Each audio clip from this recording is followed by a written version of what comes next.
Convido hoje vocês para conversar sobre um tema importante que provoca controvérsias intensas entre economistas, a questão da independência ou autonomia do Banco Central.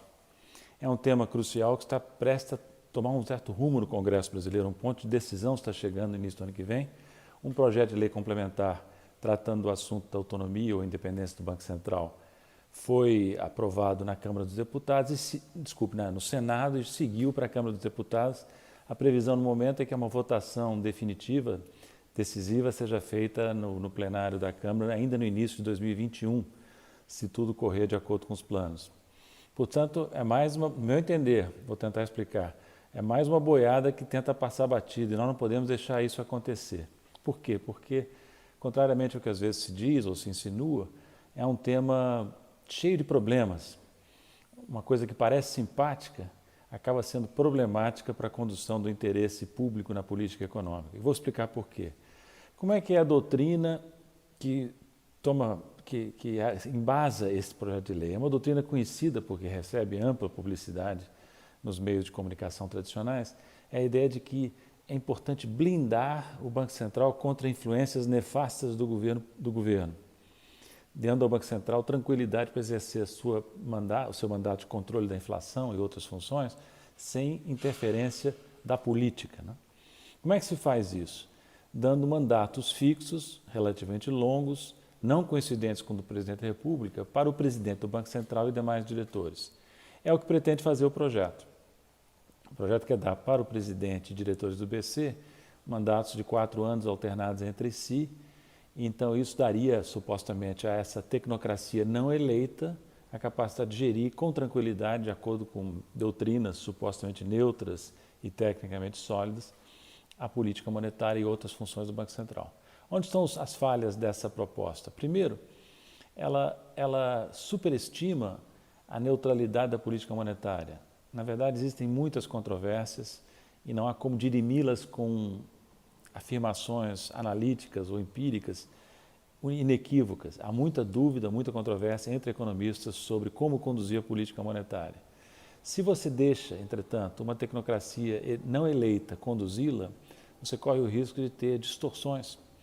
A conduta do Banco Central de acordo não com os interesses do setor público ou do poder público, mas com os interesses de segmentos que possam capturar o Banco Central, e eu já volto a tratar disso, né? Então, é muito importante entender o que vai acontecer na prática, caso esse projeto seja realmente aprovado.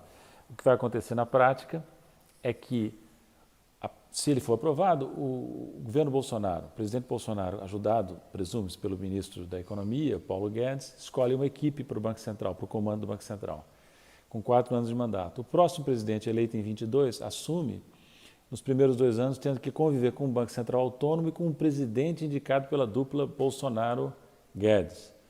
Ora, se o próximo governo tiver uma orientação profundamente diferente da orientação atual, do governo atual, como eu espero pelo menos, cria-se no seio da política econômica um conflito.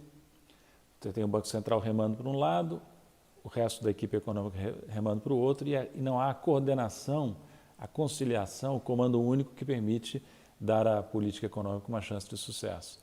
Daí que é importante não se precipitar, A teoria tradicional, além de falha em si mesma, omite certas coisas. Por exemplo, omite que o Banco Central brasileiro já é substancialmente autônomo há pelo menos 25 anos. Autônomo na prática, ainda que não tenha mandato fixo para seu comando, né? Omite, mais importante, que existe uma dependência do Banco Central, sim, excessiva e perigosa, mas não em relação ao governo eleito, e sim em relação à turma da bufunfa, aos interesses financeiros oligopólicos que, na prática, comandam o Banco Central. Como fazem isso? Através da chamada porta giratória, um jogo de cartas marcadas em que executivos passam do mercado para o comando do Banco Central, de volta para o mercado e vice-versa, às vezes, estabelecendo um comando, uma espécie de promiscuidade entre a autoridade monetária, entre o regulador, que é o Banco Central, e os regulados, que são as instituições financeiras.